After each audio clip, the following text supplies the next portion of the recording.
Good morning, everybody, and I want to say thank you to John Pepper and to the members of the Unitarian Fellowship of Houston for inviting me here. I have an affinity for your congregation and your principles and what guides your congregation. I think the first time I spoke to a group of Unitarian was in Ellisville, Mississippi. Some of you know this story. I was invited a couple of years ago to Ellisville, Mississippi, which is near my hometown of Hattiesburg. And it was an all-white congregation in a town, Jones County, which was notorious for its brutal adherence to white supremacy and segregation back in those times. And I was just taken aback by the demographics of the church, all white. And they invited me, a Black guy, to come and speak to them. And what really connected me to the message and to the spirit of that congregation was that they were quoting Frederick Douglass.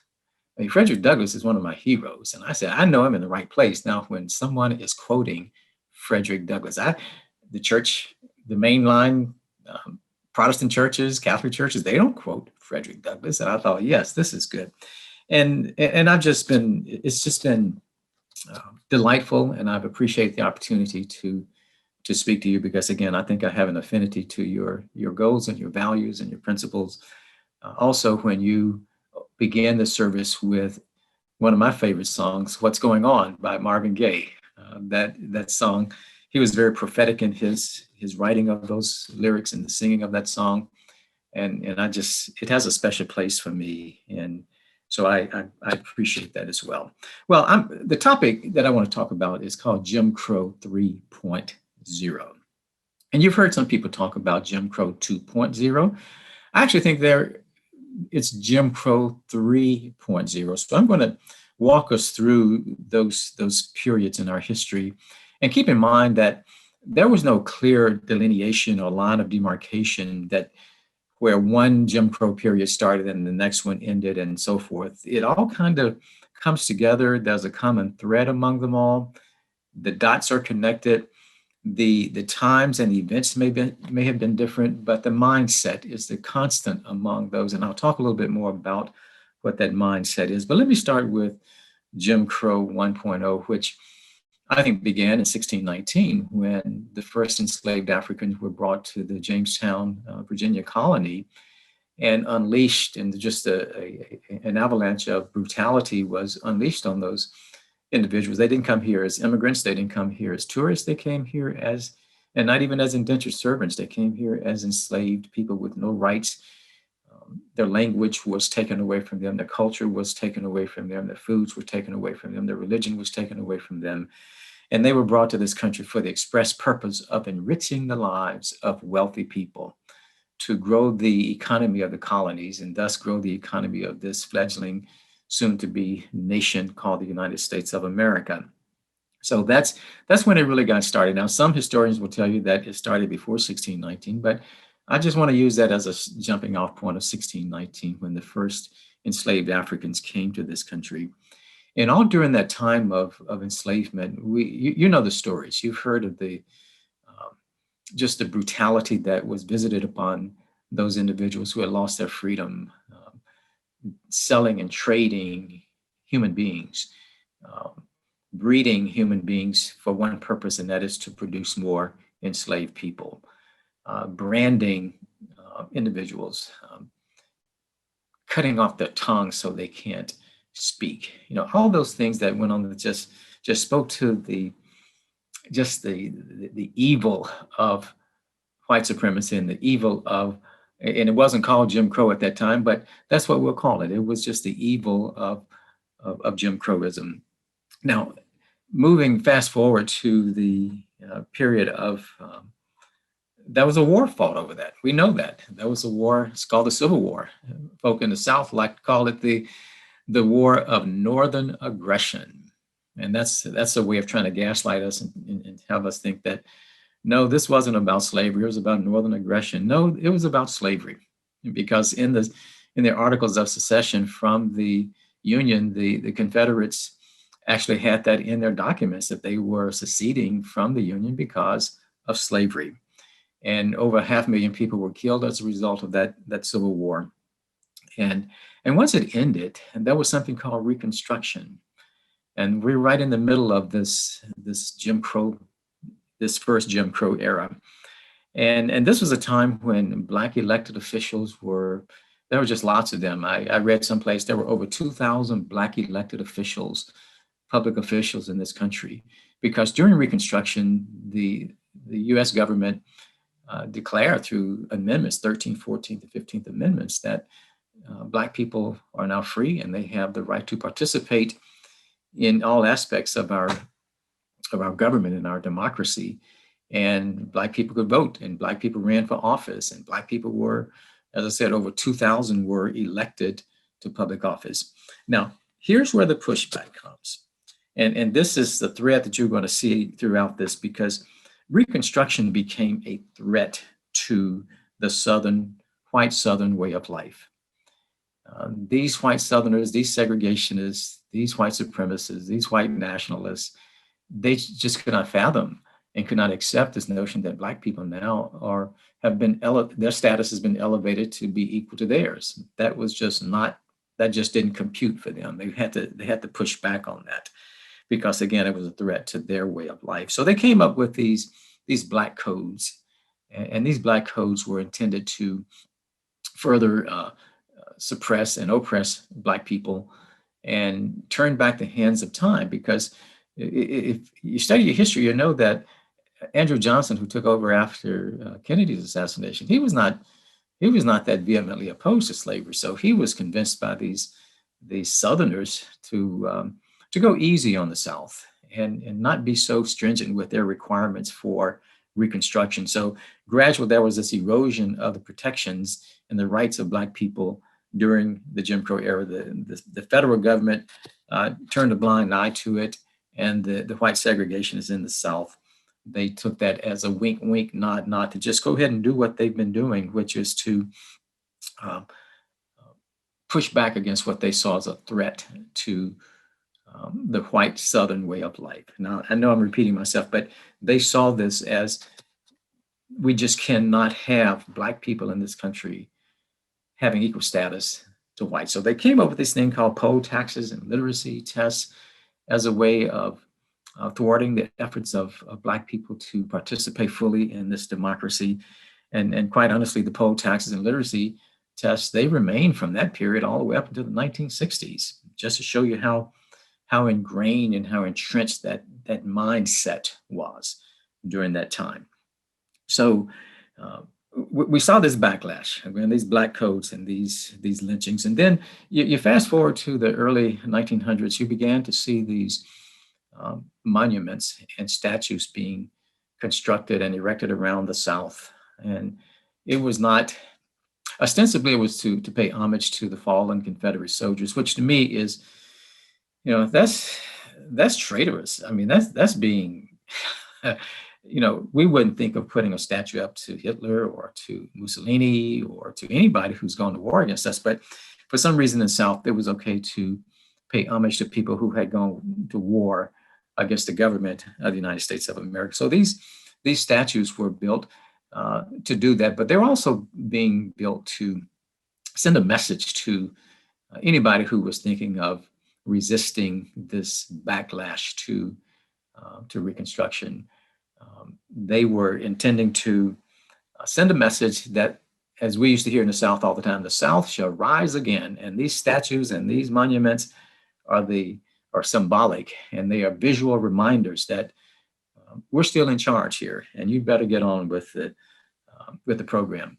And of course, during that same period, we know now about the Tulsa race massacre that happened in Greenwood, Oklahoma, right outside of Tulsa. Just another example of how vicious and how evil this pushback was. Here are Black people it was called the Black Wall Street. Black people were being prosperous. They owned businesses, and they took care of their communities, and they took care of their homes and their families, and they were thriving. But the white Oklahomans could not fathom, again, Black people achieving at a rate that some of them, and achieving in a way that some of them could not. So what did they do? They burned down the town of Greenwood and destroyed the lives of over 300 people. Now, let's fast forward now to another example of some of this pushback, and that was after the Second World War. The federal government enacted what was called the GI Bill of Rights, which was a noble thing to do, because what it did, it provided funding for purchase of homes and startup businesses and college tuition for vets returning from war to help them transition back into civilian life. But over 1 million Black GIs were not allowed to benefit from the GI Bill. And here's why that happened. Southern white segregationists persuaded the federal government to allow local and state governments to implement the GI Bill of Rights. And once they did that, the government capitulated and just gave in to these white Southerners. And with the racist attitude that they had, those Black GIs never, ever benefited from the GI Bill. The money was not available for college. The money was not available for purchases of home or startup businesses. So this thriving middle class was created as a result of the GI Bill. But as we know, Black GIs were kept out of that. And that still has a ripple effect today when it comes to home ownership and education and so forth. Then you fast forward to 1954, where this is the next threat to the Southern way of life emerged. And that was the Brown decision. The U.S. Supreme Court said that separate but equal is not legal. You can no longer do it. The Plessy versus Ferguson decision in 1896 said that separate but equal was okay. It was lawful, but the Warren Court said, no, you can't do that by definition. And, you can't be separate and equal at the same time. Now, again, this was a threat to the Southern way of life, because here it is, the U.S. Supreme Court is now saying the law of the land is that you cannot segregate Black people and white people.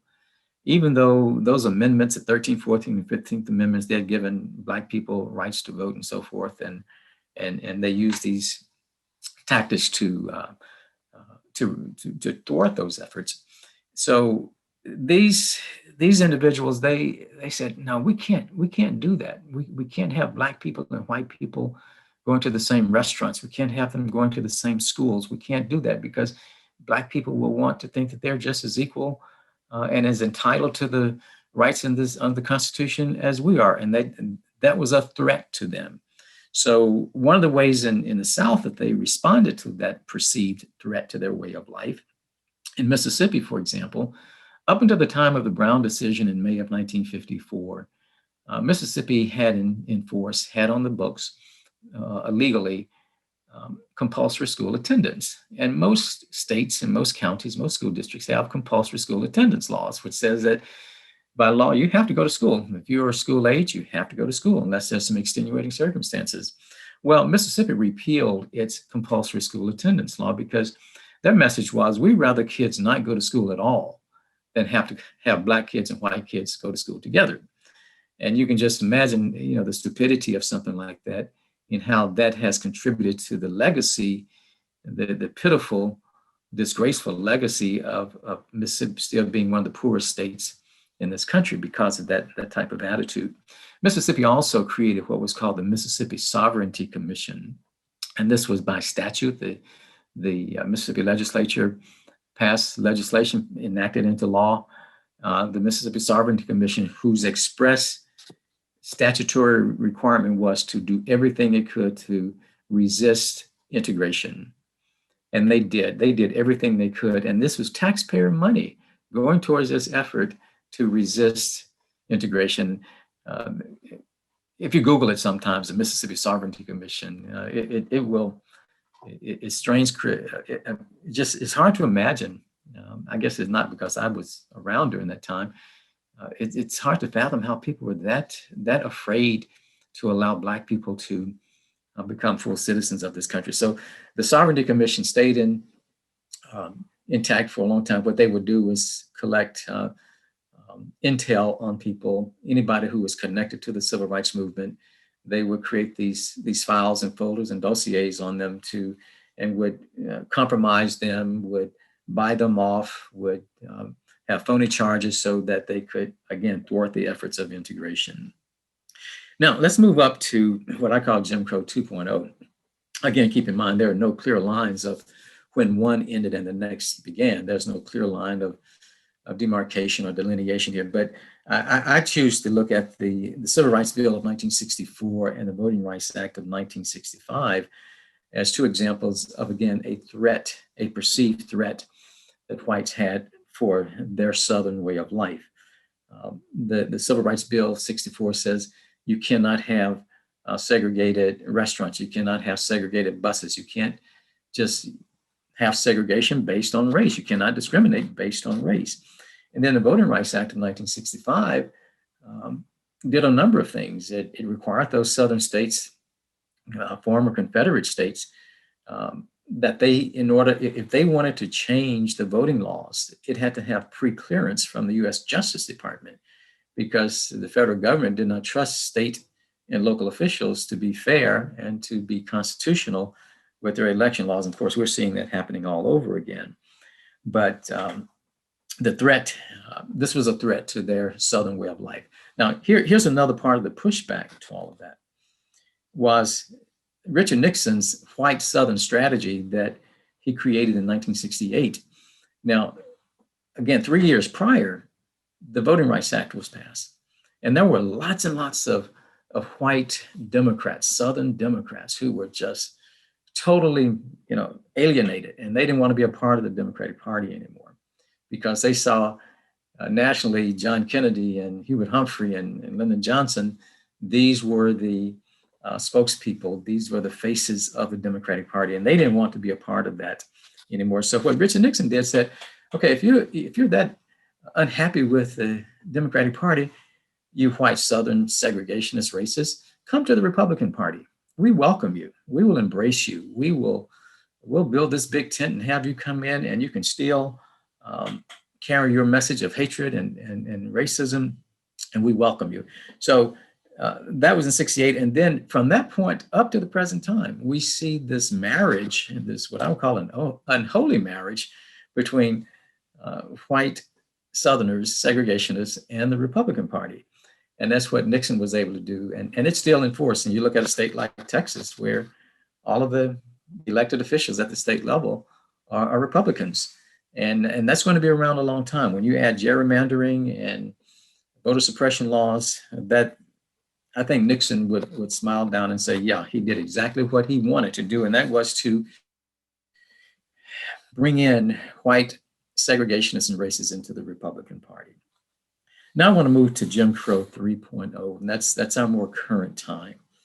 And I think if I had to pick a time when that Jim Crow 3.0 came in, it was the election of Barack Obama as president of the United States. And something else was going on at that time, and that were the demographics in this country. Not only were those demographics changing, but people were paying attention to them. And some people used those changing demographics to scare the heebie-jeebies out of people. And this guy, Barack Obama just represented the worst that you could come up with as a white person. So this was not only a threat to the Southern way of life, his election and these changing demographics not only were a threat to the Southern way of life of whites, but it also infected other parts of the country. Demographics were changing all over this country, and people began to see these changing demographics and this Black president as a threat to their existence. And then as a part of that, this pushback to it was the election of Donald Trump in 2016. And Donald Trump did not usher in a period of racism. He just made it more comfortable for those racists and those xenophobes and those religious bigots to come out of the woodwork. He emboldened them. He became that person who would speak for them. And he sensed that there were some disaffected white people, conservatives in this country who did not like having a Black president, who felt threatened by these Black and brown people coming to this country. And he basically said, vote for me and I'll get rid of those Black and brown people. And I'll make you forget about Barack Obama. And then Trump also ushered in later on the big lie that he lost the election when the big lie that he won the election, but we all know that he lost that election. And of course, that led to a series of legislative actions all across the South and other parts of the country that we now call voter suppression. And the flip side of voter suppression is what I call electoral subversion.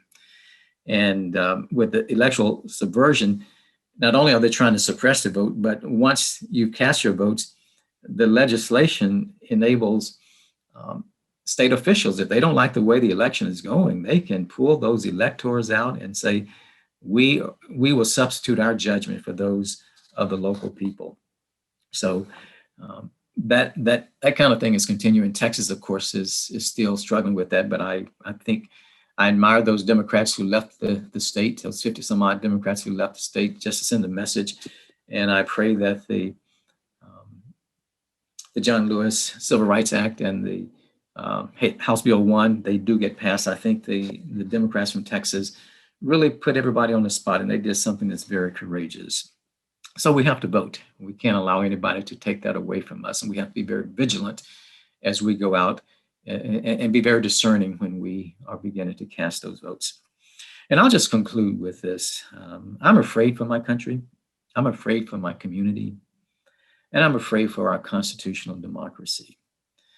A democracy that has endured a civil war, multiple assassinations, 2 world wars, a Great Depression, a Great Recession, 2 wars in Asia, Korea, and Vietnam, 9/11, 2 wars in Iraq, and a 20-year war in Afghanistan against a backdrop of intense political and racial divisions. Despite those challenges, our democracy has endured, indeed. The current challenge, a feature of which is Jim Crow 3.0, represents an existential threat to our democracy and to our country. Through it all, I remain hopeful that enough sane people will go out and vote in 2022 and 2024 and return us to a better place in our society. Although I am eternally hopeful, I am not always optimistic.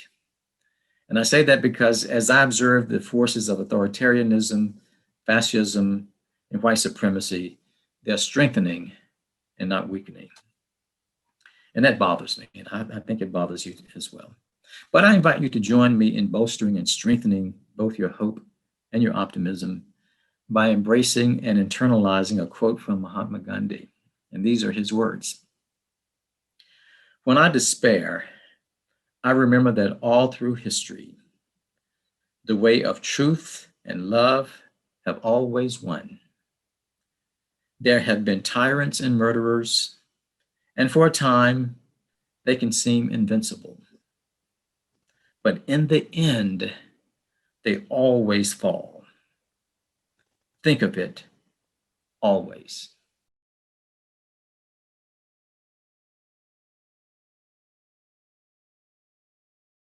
Jimmy asks, what can be done now to mute the Jim Crow 3.0? Well, I think the biggest thing we can do now is vote. We have to be massive voting turnout is the biggest threat to the Republican Party right now. They call it massive fraud. We call it massive voter turnout. They are unable to win on their agenda, their ideas. So what they have to do is suppress the vote, and we have to be vigilant about that. We can't allow any excuses to not vote.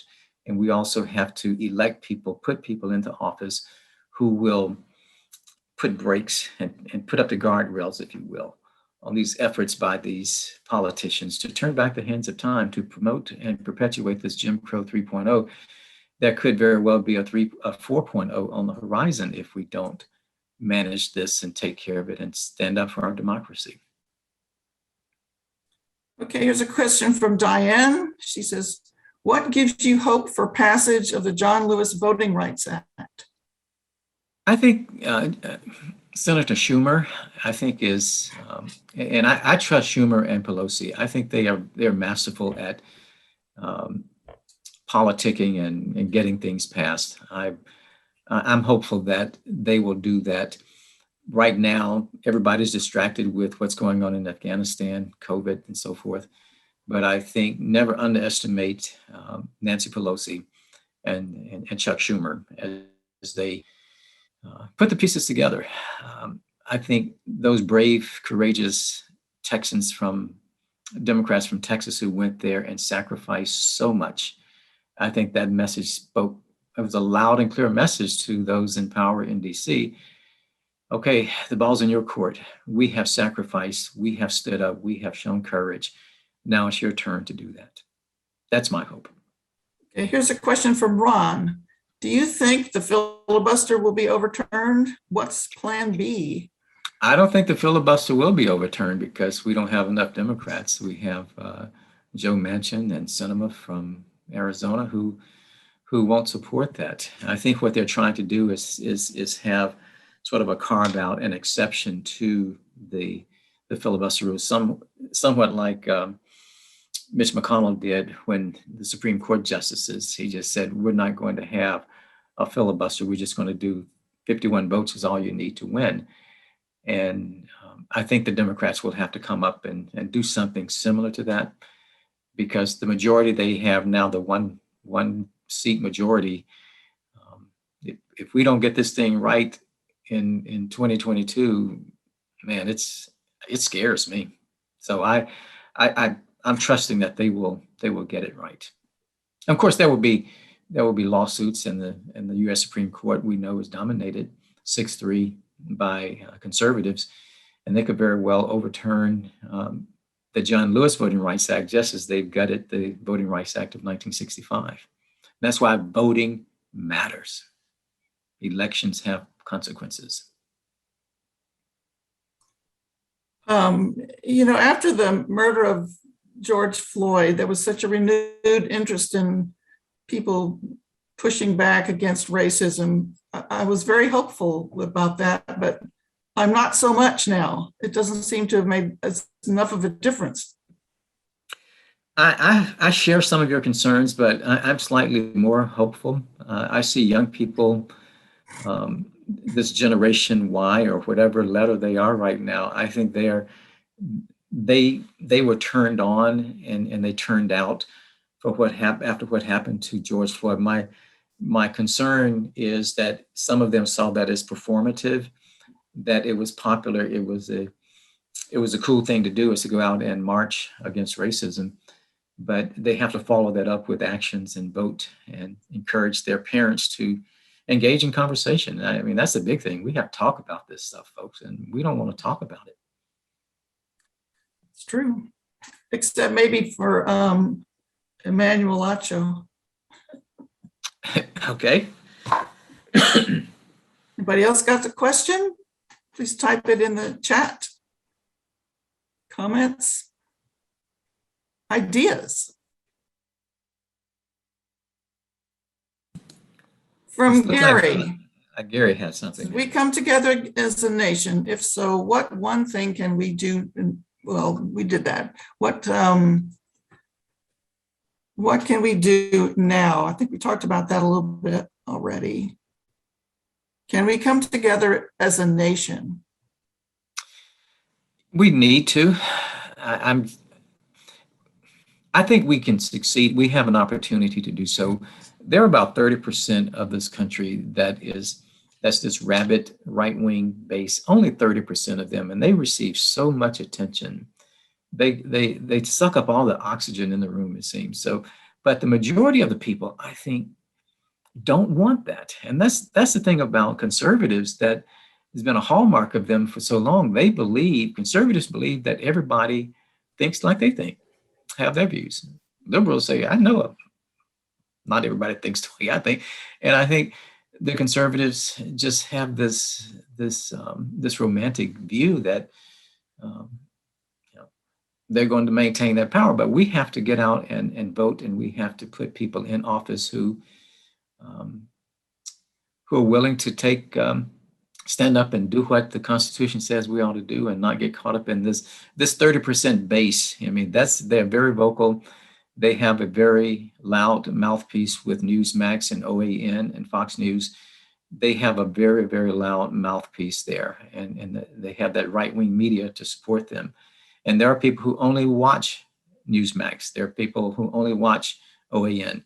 So it's a cult-like environment that they find themselves in. But the rest of us, we have to just build our numbers and build our percentages, because I mean, my math says me that 30% of them are on this base. There's 70% of us who twice their number. So we have to galvanize and go out and show them that our numbers are greater than theirs. Time to speak up, huh? Yes. Here's a question. Here's a question from Sharon. Are you concerned about the renewed violence from white supremacists?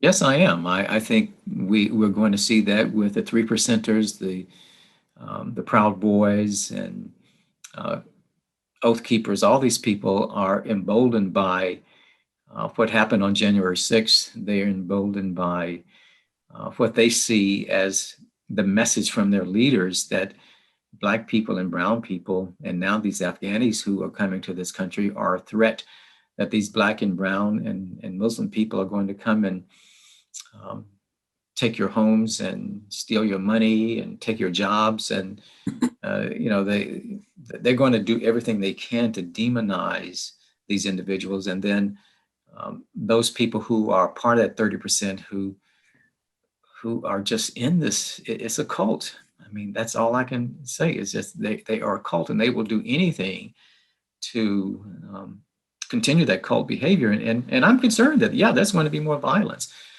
There today in Washington, D.C., there's a march for voting rights. That's,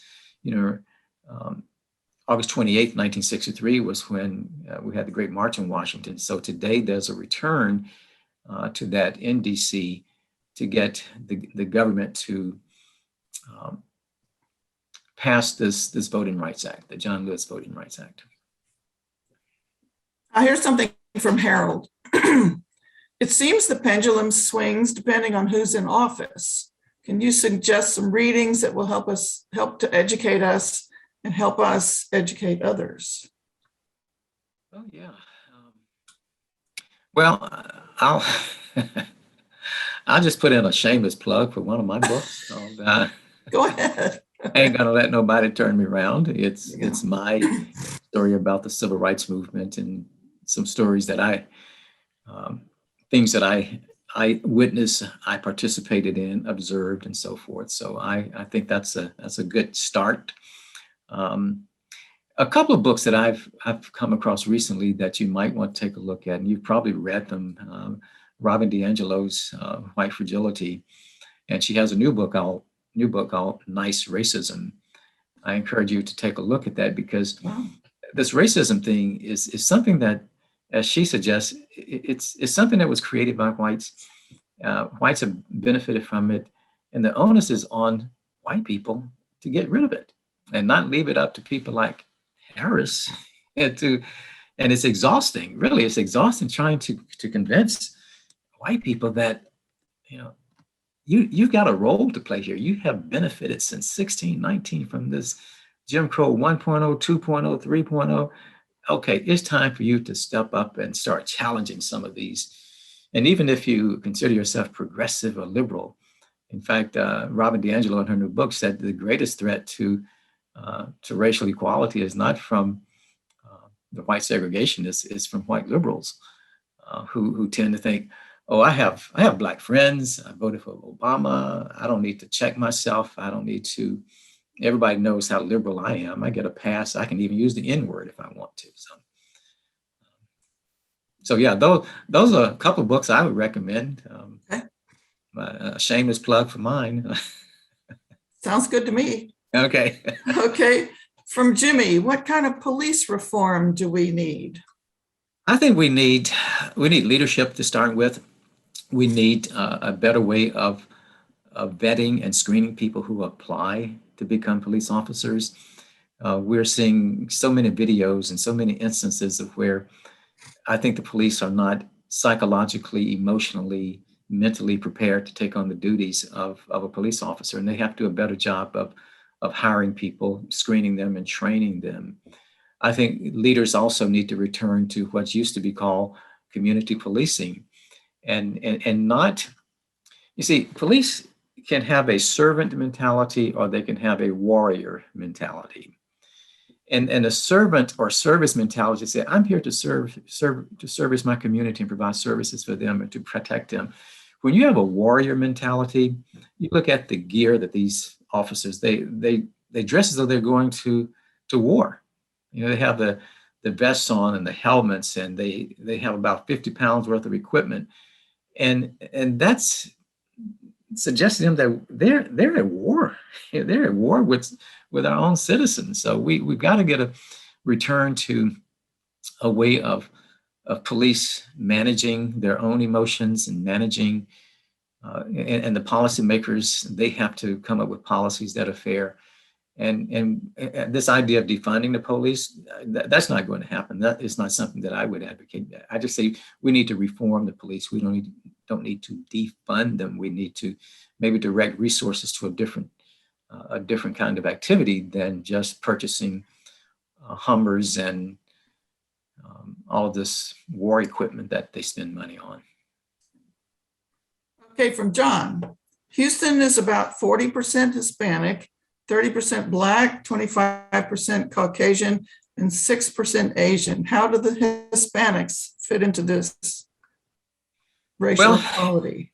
Yeah, I think the Hispanic community or the Latinx community, I don't know the Houston demographics. I don't live in Houston, but I would hope and would believe that there are leaders within that community who have the skills to motivate and organize and galvanize their community.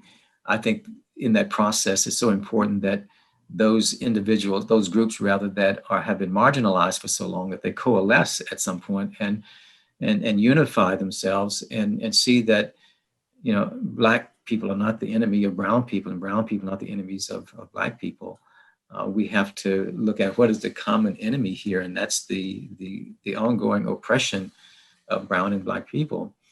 And so I think the leadership within the Hispanic or the Latinx community, I want to believe that they are being vigilant, that they are being resourceful, that they are out there galvanizing and organizing their communities to fight for the same things. One of the things I was very pleased with was with the Democrats who went to DC.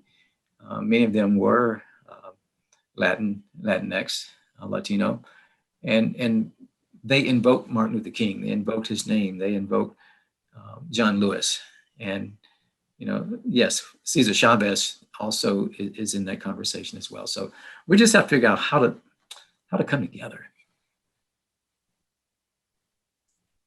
We had some reading suggestions. Some suggested that we read The Sum of Us by Heather McGee, and also the book Cast. We just did that in our book club. It was hard to read. Yeah. Okay, Steve, you sent me a link to something or other, but I don't know what it is you're linking me to.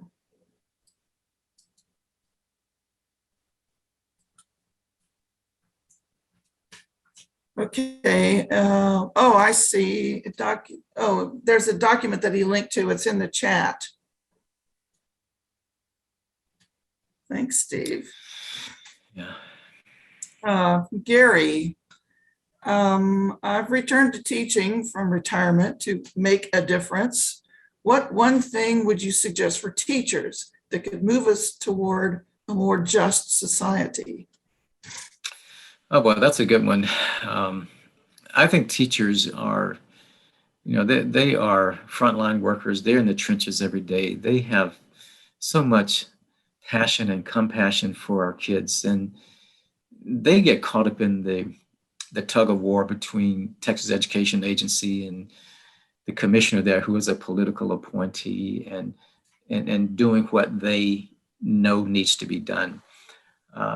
I hope the teachers will, despite this thing of the criticizing critical race theory and all that nonsense, I trust that those teachers will still continue to present a curriculum that tells the truth, and not capitulate and not give in to the hysteria, the nonsense from the right that talking about race and racism, they can't have it. I thought it was kind of interesting that just the other day, the Speaker of the Texas House invoked a rule that you can't use the word racism in that chamber. And a couple of legislators used racism. He gabbled them out of water. You can't use racism. You're calling someone a racist. No, you're not calling anybody a racist. Just saying that this legislation that you are putting together is racist. So I think teachers have to educate themselves for sure, and they have to know what the truth is, and they have to be, in some cases, defiant, if you will. And I know that's hard to do. It's easier for me to say it. I work in a college or university, but it's hard for public school teachers who work at will. They don't have a union to protect them. But finding some creative way to let our kids know what the truth is. The truth should not be a threat to us.